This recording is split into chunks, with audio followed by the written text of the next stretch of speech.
Você precisa de convicção para ser transformado. Em Atos dos Apóstolos, capítulo 4, versículo 13 diz: vendo a coragem de Pedro e de João, e percebendo que eram homens comuns e sem instrução, ficaram admirados e reconheceram que eles haviam estado com Jesus. Em 1 Tessalonicenses 2,4 diz: pelo contrário, como homens aprovados por Deus, a ponto de nos ter sido confiado por Ele o Evangelho, não falamos para agradar a pessoas, mas a Deus, que prova os nossos corações. E em Mateus capítulo 5, versículos 14 a 16, que diz: vocês são a luz do mundo. Não se pode esconder uma cidade construída sobre um monte. E também ninguém acende uma candeia e coloca debaixo de uma vasilha. Pelo contrário, coloca-a no lugar apropriado, e assim ilumina todos os que estão na casa. Assim, brilhe a luz de vocês diante dos homens, para que vejam as suas boas obras e glorifiquem ao Pai de vocês, que está nos céus. Antes de falar sobre transformação, eu gostaria que refletíssemos sobre o significado da palavra convicção. Segundo o dicionário, convicção é uma certeza que vem através de fatos ou razões. É um convencimento.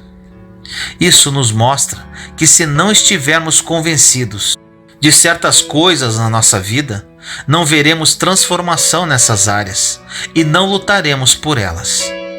Alguns exemplos. Você já está convencido que sexo antes do casamento é pecado?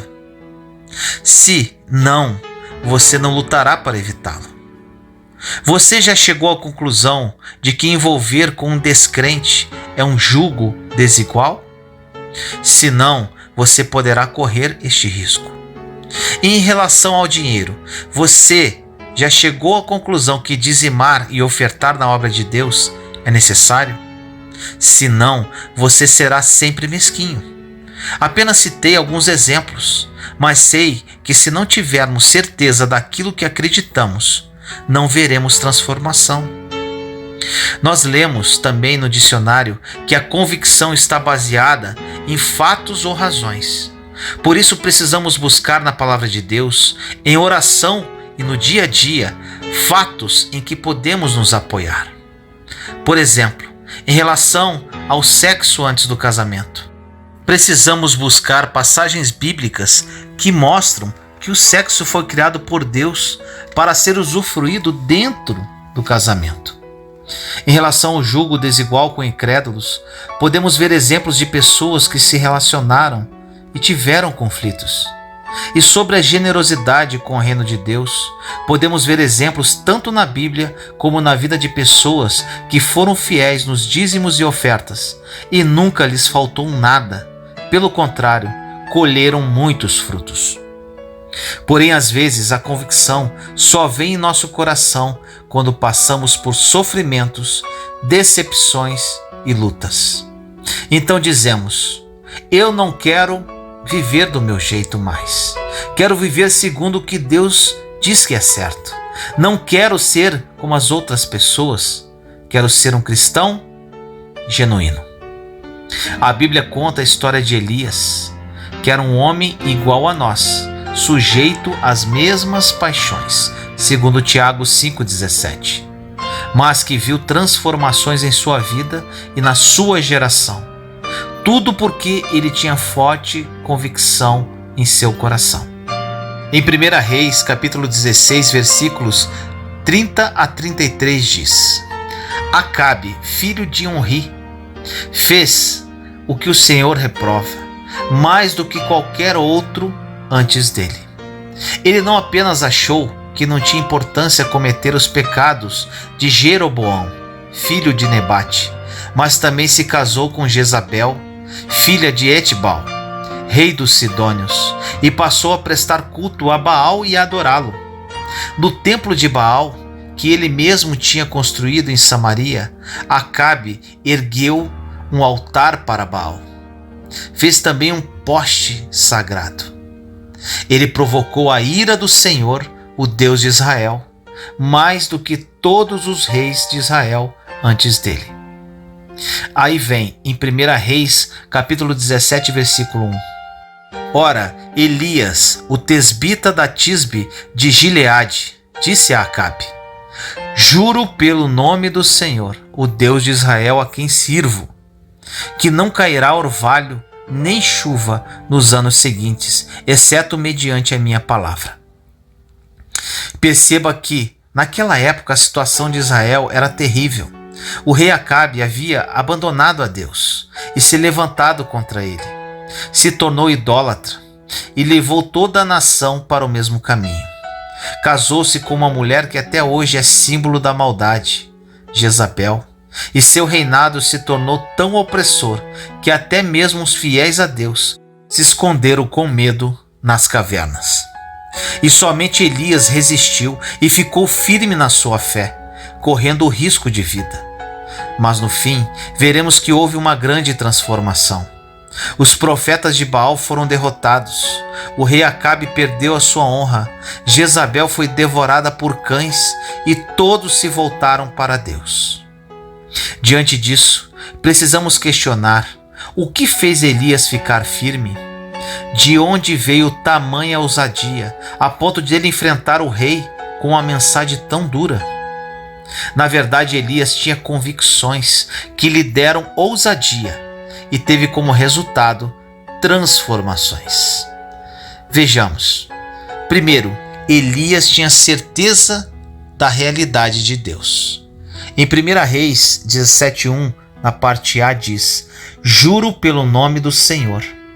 Elias tinha consciência do poder de Deus. Ele sabia que o Senhor vive eternamente. O rei Acabe pensou que tinha acabado com o culto a Jeová, mas ele não sabia que um homem ainda tinha convicção. E para o Deus de Abraão, Isaque e Jacó, um homem temente a Deus é o bastante. Jó também tinha essa mesma convicção quando ele disse em Jó 19:25: eu sei que o meu Redentor vive e por mim se levantará sobre a terra. Paulo também era um homem convicto. Em 2 Timóteo, capítulo 1, versículo 12 diz: não me envergonho de sofrer, pois eu sei em quem tenho crido e estou certo de que ele é poderoso para guardar o meu depósito até aquele dia. A segunda característica da convicção de Elias: Elias tinha certeza que representava a Deus. No versículo 1, na parte B, diz: o Deus de Israel a quem sirvo. Sabe quem Deus escolheu para reagir às crises? Você. Deus usa pessoas comuns, muitas vezes sem condições, aparentemente, ou desprezadas pela sociedade. 2 Coríntios 5:20. A terceira característica de Elias: Elias tinha certeza que o poder de Deus estava à sua disposição. No versículo 1, na parte C, diz: que não cairá orvalho nem chuva nos anos seguintes, exceto mediante a minha palavra. Como ele sabia que sua profecia iria se cumprir? Qual era a base do seu ministério de profeta? A própria palavra de Deus. Em Deuteronômio 11, versículos 16 e 17 diz: por isso, tenham cuidado para não serem enganados e levados a desviar-se para adotar outros deuses e prostrar-se perante eles. Caso contrário, a ira do Senhor se acenderá contra vocês, e ele fechará o céu para que não chova e para que a terra nada produza, e assim vocês logo desaparecerão da boa terra que o Senhor lhe está dando. Devemos entender que espiritualidade e conhecimento da Bíblia andam juntos. Certa vez o grande pregador disse: eu não vi um cristão útil nas mãos de Deus que não seja um estudante da Bíblia. E você, deseja ser usado como o profeta Elias? Basta ter convicções baseadas na palavra de Deus.